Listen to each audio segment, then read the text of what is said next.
자, 두 번째 작곡가 볼프강 아마데우스 모차르트.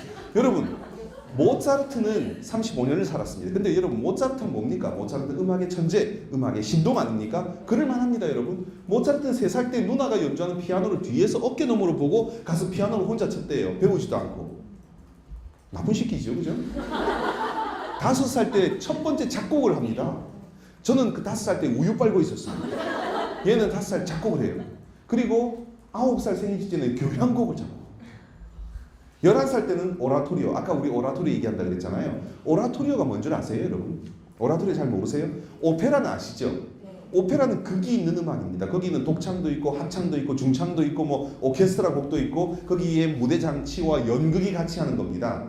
그죠? 그게 오페라인데 오페라와 음악 형식은 똑같은데 무대 장치와 연극이 없는 것이 오라토리오입니다. 쉽게 말하면 그렇습니다. 그러니까 무대에 서서 연주하는데 대부분 오라토리오의 내용은 종교적인 내용으로 되어 있습니다. 그래서 유명한 핸델의 메사이아, 할렐루야, 할렐루야, 그게 오라토리오입니다.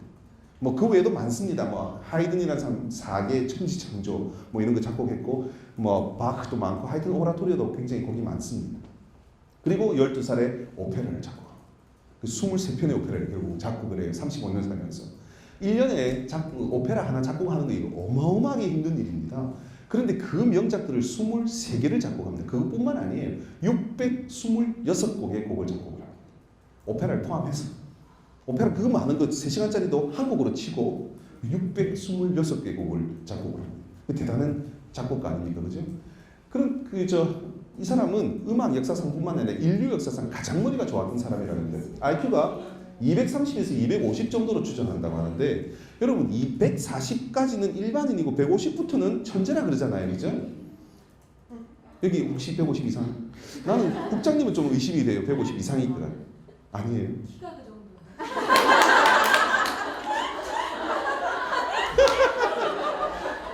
매력, 진짜 매력이 있으신 분이에요. 여러분 유인경 국장님이셨습니다. 230, 250 정도의 머리는 어떤 머리일까 궁금하지 않습니까? 여러분 많은 사람들은요 모차르트 같은 이런 천재성을 원하잖아요. 여러분들 다 원할 겁니다. 저도 원합니다. 정말 멋있게 하고 싶어요. 다 외워서 안 돼요. 근데 이 모차르트는 정말 오선지가 머릿속에 그대로 있는 거예요. 자기는 작곡을 하는 게 아니고 자기 머리에 그려져 있는 오선지를 그냥 옮겨 쓴다고 얘기를 합니다. 그만큼 머리가 뛰어났습니다. 천재성을 나타내는 또 한 가지 사건이 있습니다. 14살 때 아버지를 따라서 로마 바티칸에 여행을 갔던 겁니다. 바티칸에 가면은 가보신 분이 계시겠지만 이 성 시스틴 성당이라는 성당이 있습니다. 여기에 미켈란젤로의 천지창조가 천장화에 있습니다. 거기 저 성당이 여기 문을 열고 들어갔는데 마침 미사를 드리고 있는 시간이었습니다. 아름다운 합창곡이 들려오는데 너무너무 아름다운 거예요. 이 곡이. 당시에 이 성당에서 연주되는 음악들은 외부로 유출을 불가능하게 했었습니다. 근데 그 음악이 알레그리라는 사람이 작곡한 미제레레 메이라고 하는 곡인데 이 곡은 9개 성부의 2부 합창곡입니다. 쉽게 말해 18개 성부예요. 18개 성부의 음악이 10분짜리. 이 음악을 한 번 듣고요. 그때 이제 울려 퍼지는 그 소리, 그 음악을 듣고 집에 가서 오선지에 그대로 썼답니다. 여러분은 어떻습니까? 저는 이렇게 누가 저한테 전화를 해요. 그래서 육장이 저한테 전화해서 누구 전화번호 아세요? 네, 알아요. 여기 있어요. 좀 불러주세요. 그러면 이제 이렇게 보죠. 그리고 이제 검색을 해서 전화번호 외웁니다. 010 뭐뭐뭐뭐뭐뭐뭐 이게 한 번만에 안 외워져요. 010 뭐뭐뭐뭐 또 010 뭐뭐뭐뭐 이렇게 해보고 귀에 딱 대고 010 뭐 이렇게. 저는 그렇습니다. 지금 현재 상황이 그렇습니다. 옛날엔 요거보다 좀 나았는데 지금은 그래요. 그런데 18개 성부의 10분짜리 음악을 한 번 듣고 집에 가서 그대로 악보에 옮겼다는데 왜 아무도 안 놀랬죠? 놀랬어요? 그 음악이 이 음악입니다. 여러분 한번 들어보세요. 듣고 우리가 한번 외워봅시다.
시간도 없고 여러분 더 들으면 더 머리만 아플 거니까 자 한번 해보겠습니다. 노래 한번 해봅시다. 시작.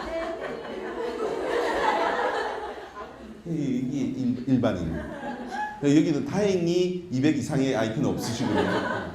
다행입니다. 이 정도의 머리라고 하니까 이거는 우리가 상상할 수 없는 머리입니다. 그야말로 지금 나와 있는 최고 사양의 컴퓨터 정도의 머리라고 생각하시면 되겠습니다. 모차르트의 악보 한번 보십시오. 틀려서 이렇게 고치던 적이 없습니다. 그러니까 자기가 그런 말을 하잖아요. 나는 머리에 있는 오선지를 악보에 옮길 뿐이다. 그런 얘기죠. 그런 말 할만하잖아요. 진짜 고친 적이 없어요. 고친 데가 없습니다. 저희 집에도 제가 상품이지만 이런 악보를 몇 개를 사다 놨어요. 볼 때마다 기가 막힙니다. 아주. 나쁜 놈. 참 많은 곡들을 작곡을 했습니다. 총 600곡이 넘는 626곡을 작곡을 했는데 23편의 오페라를 비롯해서 50곡의 교향곡, 여러분 정말 대단히 많은 곡들을 작곡했습니다. 모차르트의 작품 앞에는 아까 하이든 작품에는 뭐 붙인다고요? 호보켄 넘버, HOB, 호보켄 넘버라고 합니다. 호보켄 넘버. 모차르트 작품 앞에는 K 또는 KV를 붙입니다. 무슨 말이냐? köhl Verzeichnis. köhl 표시라는 말이에요. köhl이라는 사람이 모차르트 작품을 정리하면서 자기 이니셜을 붙여서 köhl Verzeichnis, köhl 번호를. 그래서 K 또는 KV라고 씁니다. 번호가 낮을수록 초기 작품, 번호가 높을수록 후기 작품. 자, 모차르트의 köhl 넘버 1번은 무슨 곡이겠습니까? 참 기억력들 대단히 안 좋습니다, 여러분. 5살 때 뭐 작곡했다고요? 5살 때 미뉴엣을 작곡했어요. 그 미뉴엣이 köhl 번호 1번입니다. 모차르트가 마지막에 죽을 때 작곡하고 있었던 레퀴엠, 마지막 köhl 번호 626번입니다.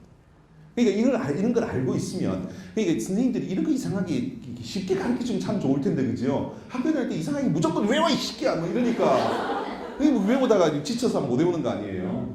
그러니까 대충 이렇게 번호를 보면 이 사람이 언제쯤 작곡했겠구나, 어림잡아서 알 수 있는 겁니다. 이 피가로의 결혼이 492번을 포함을 해서 피가로의 결혼에 나온 영화에 나온 부분이에요.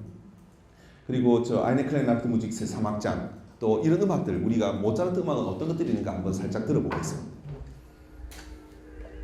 쇼생크의 탈출에 나왔던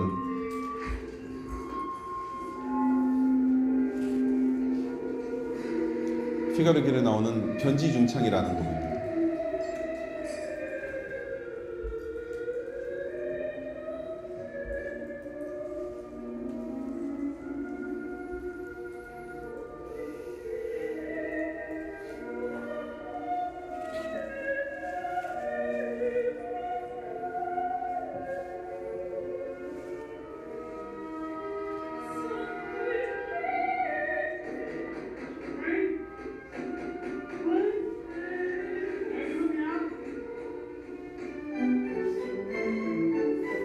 köhl 번호 525번, 꽤 후반기 작품이죠.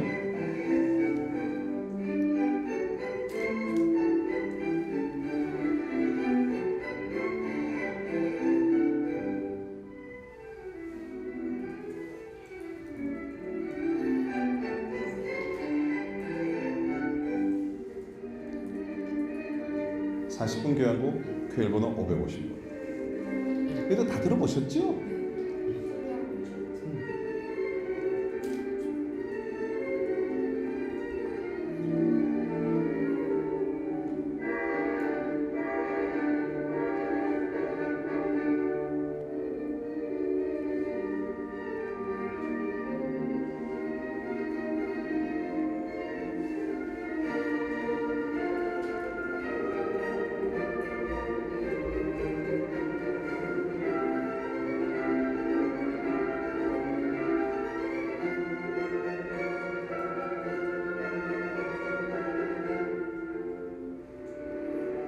아웃 오브 아프리카라고 하는 영화에 나왔던 클라리넷 협주곡인데 622번, 거의 이제 말기 작품입니다. 제가 제일 좋아하는 음악 중에 하나입니다.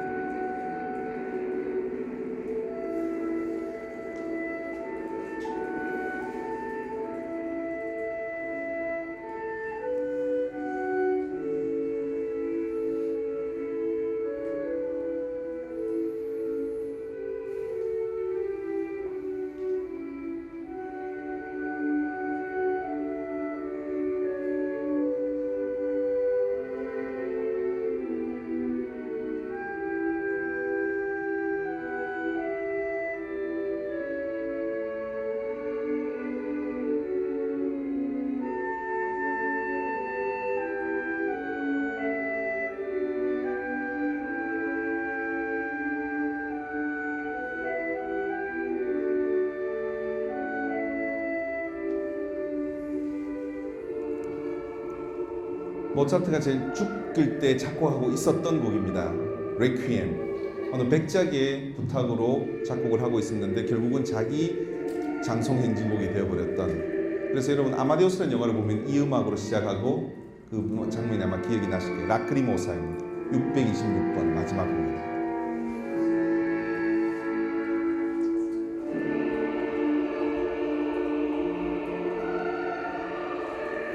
네. 또 모차르트의 작품 하면은 빼놓을 수 없는 곡 하나가 있습니다. 모차르트의 밤의 여왕의 아리아. 여러분 이거는 마술필이라는 오페라에 나오는 곡인데 이 곡 하나만 잘 부르면요 먹고 사는데 아무런 문제가 없습니다. 전 세계에서 이 곡을 부를 수 있는 사람 몇 명 없습니다. 깨끗하게 불러내는 사람이 별로 없어요.